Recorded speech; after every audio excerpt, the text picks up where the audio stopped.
On ouvre donc cette émission par cette ordonnance qui pose question et qui a été édictée jeudi passé par le bourgmestre d'Etterbeek et qui contraint donc les SDF à s'abriter. Alors voici en substance ce qu'elle prévoit. Elle prévoit que toute personne sans abri, indépendamment de son consentement, sera emmenée au chauffoir communal afin d'y être protégée. Et sauf avis favorable du médecin, toute personne protégée sera retenue jusqu'à 7 heures du matin ou plus tard. Et au besoin, il sera procédé à son arrestation administrative.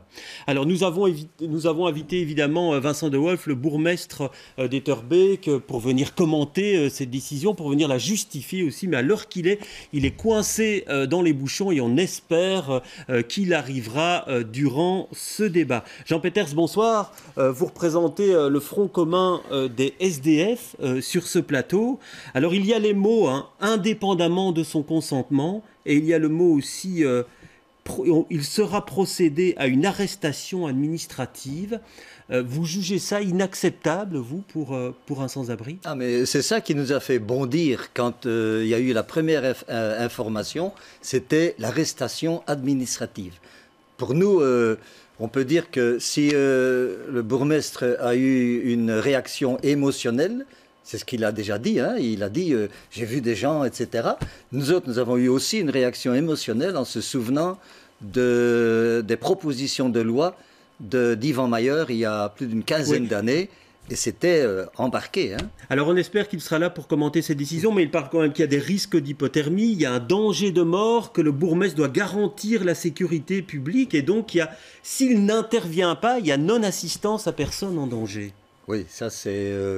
on comprend très bien la situation, hein, de sorte que ce ne sont pas les personnes en question qu'il veut protéger, mais c'est lui-même, d'une certaine manière. Hein, même chose pour les autres bourgmestres, surtout qu'on n'est pas tellement loin des élections, mais ce n'est peut-être pas donc pour ça. Donc c'est un coup de com' pour vous? C'est un coup de com'?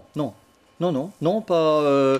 disons que ça sert la communication, mais ce n'est pas uniquement ça, non, ça non. Mais pour ce qui est de la mise en danger, par exemple, effectivement, hein, on peut très bien comprendre que l'exemple qu'il nous a déjà donné, c'est quelqu'un se trouve allongé sur le rail, un train arrive, si je ne l'aide pas, je suis coupable. Ici, c'est tout à fait différent.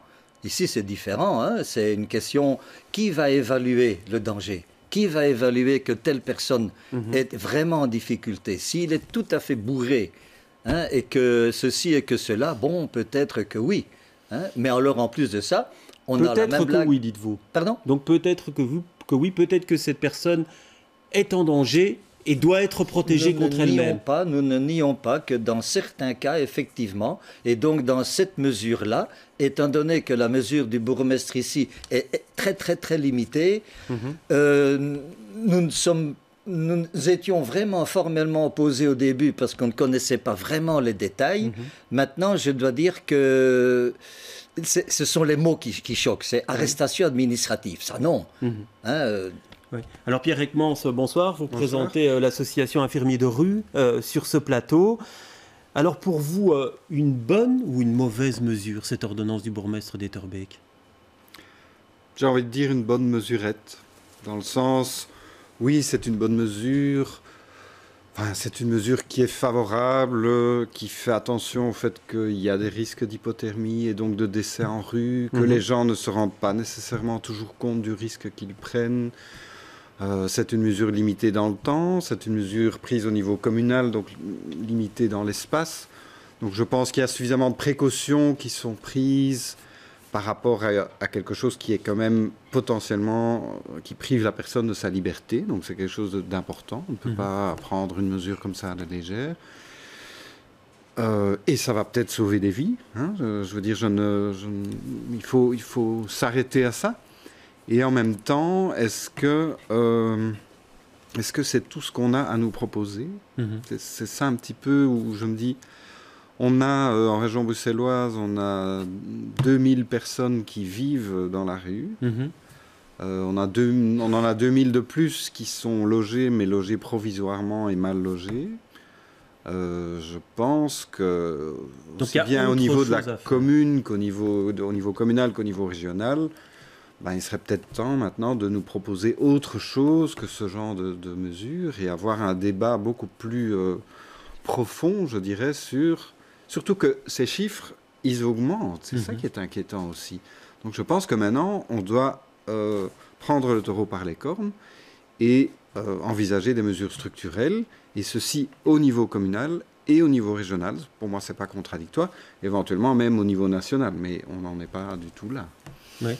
Alors donc, on ne sait pas, puisque si cette mesure, s'il y a déjà eu contrainte par rapport à, depuis la mise en œuvre de cette ordonnance, on posera la question au bourgmestre si il nous rejoint. Alors j'ai vu que vous avez... certains bourgmestres disent non à cette mesure parce qu'ils estiment que ça pourrait avoir des effets pervers. On l'a vu par exemple, le bourgmestre de Forêt dit que ça va amener certains SDF peut-être à se cacher pour ne pas faire l'objet de cette ordonnance. Vous partagez cet avis-là? Absolument, absolument. Disons que là, c'est possible. Hein. Mais alors, nous, ce qui nous fait peur aussi, c'est que ça fait un effet boule de neige. Il y a Verviers, Charleroi, Liège. Et la ville de Bruxelles. Hein. Et la ville de Bruxelles, et on se méfie très... Ville de Bruxelles, disons qu'on connaît Hercham. Et donc, on sait que les Hercham, en général, ce sont des gens qui sont très proches. Hercham, vous entendez quoi par là? Ah, pardon.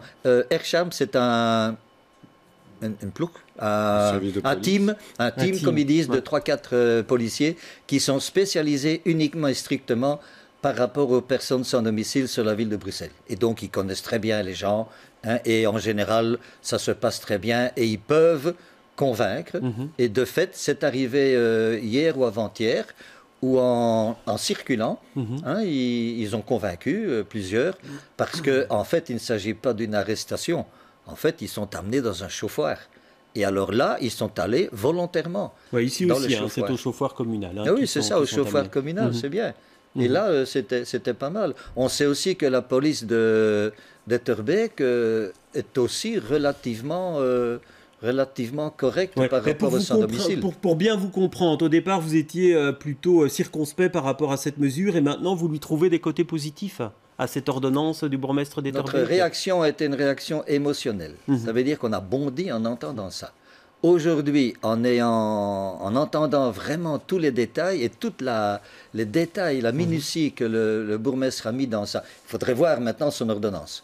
On serait heureux de voir son ordonnance, parce que si effectivement c'est ça qui est d'application par tous les policiers, alors nous sommes moins opposés, étant donné que, par exemple, si quelqu'un, si maintenant la police voit qu'une personne est vraiment en danger, et qu'il ne veut pas aller dans un abri, ils vont l'inviter, et il va être contrôlé par un médecin. Et si le médecin trouve que ça va bien... Oui, effectivement, c'est indiqué dans l'ordonnance. Voilà. Alors, Pierre Ekmans, est-ce qu'il existe déjà aujourd'hui, vos équipes, elles sillonnent la rue, le soir? Est-ce qu'il existe déjà, est-ce que vos équipes ont déjà fait utiliser des moyens de coercition pour dire aux gens, vous devez absolument vous protéger, et même par la force, si je peux employer ce mot-là?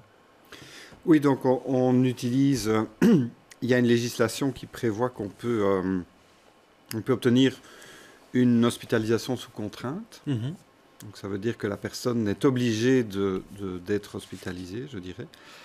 Mais ça, ce n'est pas dans le cadre d'une ordonnance communale, c'est une loi qui existe en Belgique et qui est destinée à protéger les patients atteints de maladies mentales d'eux-mêmes, et à protéger la société. Donc c'est dans le cas où une personne représente un danger pour elle-même ou pour la société. Et donc c'est vrai que dans certains cas, nous sommes amenés à faire appel à cette législation, suivant les procédures en cours, etc. Il y a toute une procédure qu'on ne va pas détailler ici, mais... et que parfois, nous sommes confrontés à la limitation qui nous est imposée par cette législation. Et donc, on voudrait, nous, soignants, faire plus parce qu'on pense que la personne est en danger. En même temps, elle n'est pas dans les conditions pour pouvoir être hospitalisée de force. Donc, on doit patienter, on doit voir que la personne prend des risques et en même temps attendre que la situation se dégrade peut-être suffisamment pour qu'on puisse prendre cette mesure. Voilà, c'est parfois difficile, mais je pense que ces législations sont importantes parce que la privation de liberté n'est pas une chose banale. Donc effectivement, il faut des règles et il faut que tout le monde y soit soumis. Alors c'est la question qu'on se pose, hein, Jean Peters, pourquoi est-ce que par ce froid de canard, les SDF souhaitent-ils rester dehors et ne pas aller dans un centre d'urgence? Je ferai d'abord la remarque qu'à Bruxelles, en tout cas, le froid de canard, hein, il n'est pas si froid que ça. Hein. On a déjà eu plus d'une fois des moins 10 et des moins 15 à l'abri. Hein. Ici, avec le vent, évidemment, c'est différent. Et plus d'une fois, ce qui se passe, c'est que si vous téléphonez au SAMU social pour être accueilli, vous téléphonez vers 5h, 6h, la plupart du temps, on vous dit retéléphonez à 11h. Et alors, à 11h, tu retéléphones à 11h, hein, et alors là, ou bien vous êtes accepté, ou bien vous êtes refusé. Or, à 11h du soir, se déplacer pour aller jusqu'à Rennes ou autre part, c'est vraiment très gênant. Et donc, assez bien de personnes sans domicile, ils disent, mais moi, si je me mets vers 8h, 9h du soir, si je me mets dans mon duvet, dans mon sac de couchage, le corps est chaud, je garde la chaleur et puis je suis libre. Hein, je reste avec mon chien, je suis avec les copains, je peux fumer. Hein, voilà, ce sont tous des motifs pour lesquels les gens choisissent de rester quand même. Bon, maintenant, s'il fait extrêmement froid, là, ils vont peut-être changer. Moi, je me souviens, quand il y a eu des moins 10 degrés, qu'effectivement, quelqu'un qui était... Il s'était fait un petit carton, hein, et alors il a dit, mais s'il fait 5 degrés en moins, alors là, j'irai à l'abri. Ouais. Et vous utilisez aussi des techniques à certains moments pour finalement persuader les gens de se mettre à l'abri? C'est surtout persuader les gens de faire les démarches pour avoir un logement, ce qui est une mise à l'abri beaucoup plus durable et beaucoup plus à long terme. Nous avons maintenant à peu près 80 personnes qui sont en logement et que nous suivons de près ou d'un peu plus loin. Et c'est vrai qu'à cette période, nous, pour ces gens-là, que la température baisse encore, ça n'a pas d'importance. On sait qu'ils sont à l'abri. On se préoccupe plutôt de leur bien-être. Est-ce qu'ils vont chez leur médecin quand ils ont besoin d'aller chez leur médecin? Est-ce qu'ils ont des occupations? Est-ce qu'ils ont un réseau social? Voilà. J'aimerais que petit à petit, on passe de l'urgence et de la survie à quelque chose de plus intéressant. Donc ça, c'est un message que vous lancez aujourd'hui, qu'on n'en reste pas à cette ordonnance dont les effets se termineront le 8 mars, mais qu'on ait finalement une action à plus long terme. Et c'est un message que vous lancez aux communes en disant créer du logement du logement accompagné pour des personnes sans abri. Tout à fait. Il y a des appels d'offres maintenant qui sont lancés par la région en direction des communes. Donc il y a de l'argent qui est débloqué pour du logement, du logement de transit, etc., diverses solutions. Moi, j'invite les communes à faire usage de cet argent, à créer des projets intéressants et surtout des projets qui structurellement finissent par changer la situation sur le terrain. Oui, c'est vrai qu'on pourrait se dire on ne reste jamais sans abri pour le plaisir, Jean Peters. Non, et alors ici, vous autres, vous travaillez beaucoup à propos du logement, donc pour retrouver du logement, et nous autres, nous travaillons pour essayer d'attraper les gens avant qu'ils n'arrivent à la rue. Au niveau fédéral, il y a un groupe de travail qui s'est mis en route. On ne sait pas ce que ça va donner parce que, voilà. Mais ce sont toutes des mesures qui pourraient être prises et qui ne coûtent presque rien pour faire en sorte que les gens n'arrivent pas à la rue. C'est ça le gros point.